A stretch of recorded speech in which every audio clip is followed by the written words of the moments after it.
سابق lieutenant general فیض حمید کو 14 سال قید بامشقت کی سزا سنا دی گئی۔ ISPR کے مطابق فیلڈ جنرل کورٹ مارشل نے فیض حمید کو سزا سنائی۔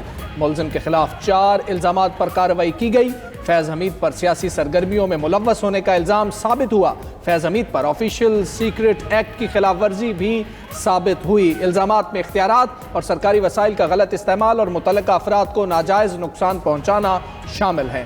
سابق لیفٹیننٹ جنرل فیض حمید کے خلاف پاکستان آرمی ایکٹ کے تحت فیلڈ جنرل کورٹ مارشل کا عمل شروع کیا گیا۔ فیلڈ جنرل کورٹ مارشل کا یہ عمل 15 ماہ تک جاری رہا۔ طویل اور محنت طلب قانونی کارروائی کے بعد ملزم تمام الزامات میں قصوروار قرار پایا گیا۔ کارروائی کے دوران ملزم کو تمام قانونی حقوق اور اپنی پسند کی دفاعی ٹیم فراہم کی گئی۔ مجرم کو فیصلے کے خلاف متعلقہ فورم پر اپیل کا حق حاصل ہے۔ عدالت کی جانب سے دی گئی سزا کا اطلاق 11 دسمبر 2025 سے شروع ہوگا۔ ملزم کے سیاسی عناصر کے ساتھ ملی بھگت، سیاسی افراتفری اور عدم استحکام کے معاملات الگ سے دیکھے جا رہے ہیں۔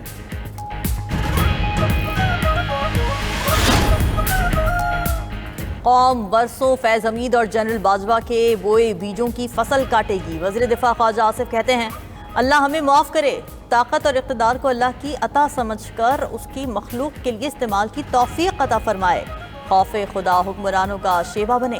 وزیر اطلاعات عطا تارڑ نے کہا کہ آج کا فیصلہ حق اور سچ کی فتح ہے۔ ریڈ لائن کراس کرنے والے شخص کو سزا ہوئی ہے، قانون سے کوئی بالاتر نہیں ہے۔ فیض حمید نے اپنی اتھارٹی کو غلط استعمال کیا، سیاسی معاملات کی مزید تحقیقات ہوں گی۔ سینیٹر فیصل وابڈا کا کہنا ہے کہ ثابت ہو گیا پاکستان سے بڑا کوئی نہیں۔ فیض حمید نے سیاست بھی کی اور بغاوت بھی کی۔ فیض حمید نے پاک فوج، جمہوریت، عوام کے ساتھ غداری کی۔ یہ پہلا تاریخی کیس تھا جو منطقی انجام تک پہنچا۔ سہولت کاروں کو بھی قانون کے کٹہرے میں لایا جائے گا۔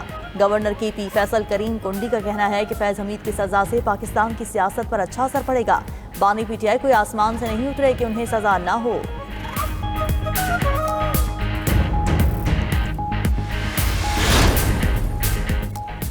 بانی PTI سے اڈیالہ جیل میں سیاسی رہنماؤں کی ملاقات کا دن۔ وزیر اعلیٰ خیبر پختونخوا کو اڈیالہ جیل جانے کی اجازت نہ ملی۔ سہیل آفریدی کو داخل ناکے پر روک دیا گیا۔ تحریک انصاف نے وزیر اعلیٰ KP سمیت 6 رہنماؤں کی فہرست جیل حکام کو بھجوائی تھی۔ میڈیا سے گفتگو میں وزیر اعلیٰ KP نے کہا کہ ان کے لیے یہاں بیریئر کھڑے کیے گئے۔ میں کسی دوسرے ملک کا باشندہ نہیں، خیبر پختونخوا کا وزیر اعلیٰ ہوں۔ بانی ناحق قید ہیں، ساری دنیا کو پتہ ہے، یہ سیاسی مقدمات ہیں۔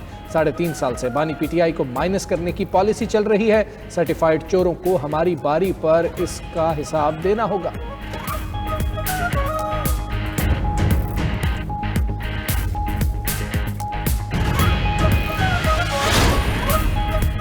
انسداد دہشت گردی عدالت راولپنڈی نے علیمہ خان کی ضمانتی مچل کے ضبط کرنے کے احکامات جاری کر دیے۔ علیمہ خان سمیت 11 ملزمان کے خلاف 26 نومبر کے احتجاج پر درج مقدمے کی سماعت۔ علیمہ خان اور ان کے وکلاء عدالت پیش نہیں ہوئے۔ عدالت نے قابل ضمانت وارنٹ اور ضمانت منسوخی کے نوٹس بھی جاری کر دیے۔ سماعت 15 دسمبر تک ملتوی کر دی۔ علیمہ خان سماعت ملتوی ہونے کے بعد عدالت پہنچی۔ عدالت کے باہر میڈیا سے گفتگو میں کہا یہ غیر قانونی عمل ہے، آج لیٹ ہوئے تو غیر حاضری لگا دی گئی۔ واٹر کینن سے گھبرانے والے نہیں، بھائی کو اکیلا نہیں چھوڑ سکتے۔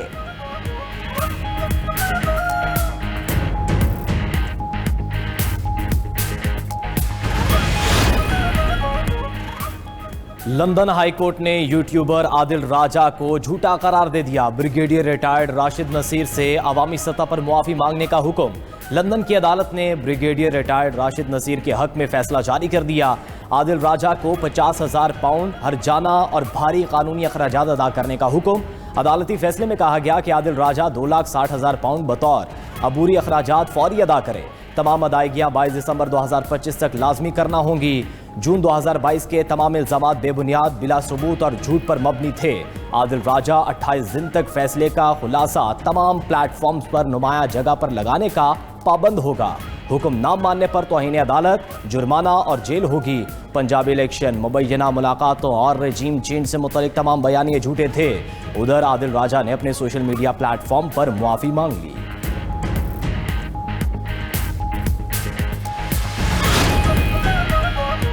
حکمرانوں نے پاکستان کی معیشت کو تباہی کے دہانے پر پہنچا دیا ہے۔ وفاق میں بیٹھے کرپٹ عناصر نے تاریخی طور پر 5300 ارب روپے کی کرپشن کی ہے۔ وزیر اعلیٰ خیبر پختونخوا سہیل آفریدی کی دورہ پشاور یونیورسٹی کے موقع پر طلباء سے گفتگو۔ کہا کہ NHP کے تحت وفاق کے ذمے خیبر پختونخوا کے 2200 ارب روپے سے زائد بقایا ہیں۔ بند کمروں کے فیصلوں نے صوبے کو ناقابل تلافی نقصان پہنچایا ہے۔ طلباء صوبے کے حقوق کے لیے آواز بلند کریں۔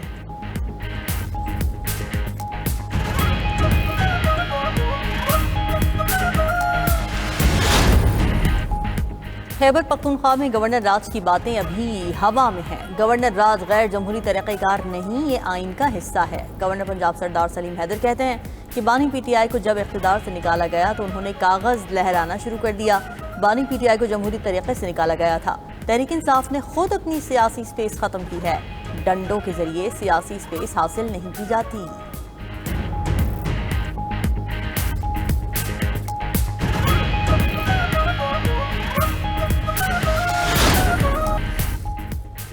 امریکہ نے پاکستان کے ساتھ $686 ملین اسلحہ ڈیل کی منظوری دے دی۔ عرب میڈیا کے مطابق ڈیل F-16 لڑاکا طیاروں کو اپ گریڈ کرنے کے لیے کی گئی۔ امریکی دفاعی سیکیورٹی کو آپریشن ایجنسی نے کانگریس کو خط لکھ کر آگاہ کر دیا۔ بتایا گیا کہ ڈیل کے تحت پاکستان 92 لنک 16 سسٹمز اور 6 MK-82 بم خریدے گا۔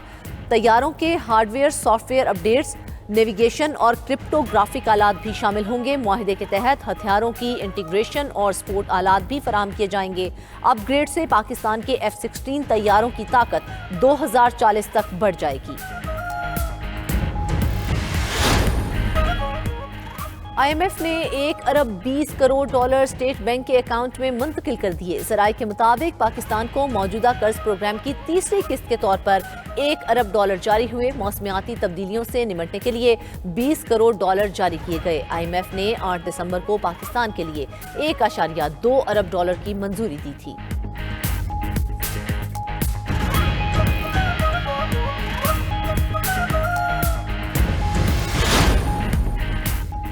پنجاب میں سرکاری ملازمت کے خواہش مندوں کے لیے بری خبر۔ سرکاری ملازمت میں بھرتی پر اب بنیادی تنخواہ کی جگہ لم سم تنخواہ ملے گی۔ Punjab regularisation of service bill 2025 Punjab assembly سے کثرت رائے سے منظور۔ حتمی منظوری گورنر پنجاب دیں گے۔ بل کے تحت سروس ریگولرائزیشن ایکٹ 2018 منسوخ قرار ہو جائے گا۔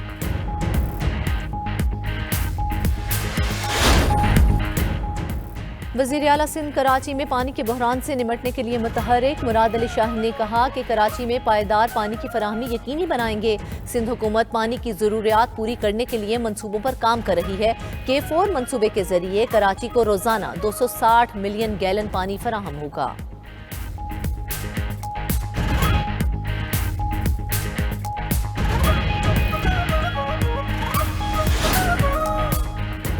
پاکستان گوڈز ٹرانسپورٹ فیڈریشن اور پاکستان منی مزدا گوڈز اتحاد کی پہیہ جام ہڑتال چوتھے روز بھی جاری۔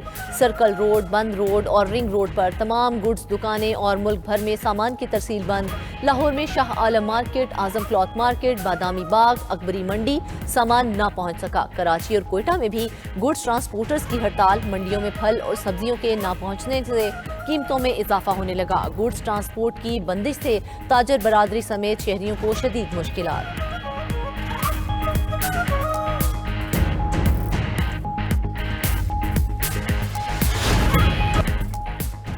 مشرقی ایشیا میں کشیدگی بڑھنے لگی۔ چین اور روسی فوجی مشقوں کے جواب میں امریکی نیوکلیئر بمبار طیاروں کی جاپانی طیاروں کے ہمراہ سی آف جاپان پر پروازیں۔ جاپانی محکمہ دفاع نے تصدیق کرتے ہوئے بتایا کہ امریکی B-52 طیاروں، جاپانی F-35 اسٹیلتھ اور F-15 طیاروں نے مشترکہ پرواز کی۔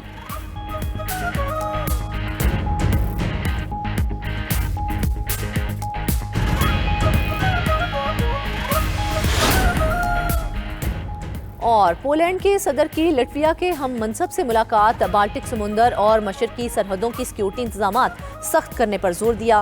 پولش صدر کا بیلاروس اور روس سے سرحدی خطرات پر تشویش کا اظہار۔ نیٹو کی مضبوطی اور امریکی افواج کی موجودگی کو علاقائی سلامتی کی ضمانت قرار دیا۔